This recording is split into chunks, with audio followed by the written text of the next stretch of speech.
How to fix the alarm not ringing on your iPhone. There are several settings you can check to fix this problem. First, open the clock app on your iPhone.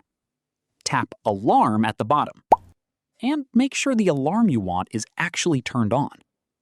Now, tap the alarm and select Sound. Scroll all the way down and make sure the sound is not set to none.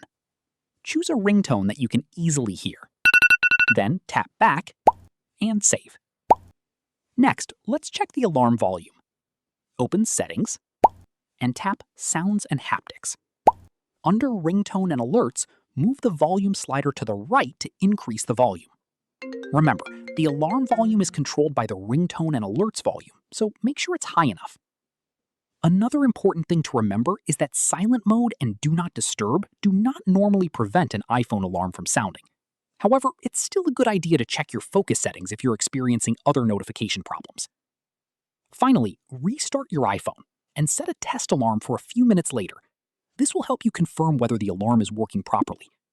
And that's how you can fix an alarm that isn't ringing or making sound on your iPhone. If this video helped, don't forget to like and subscribe. Thanks for watching.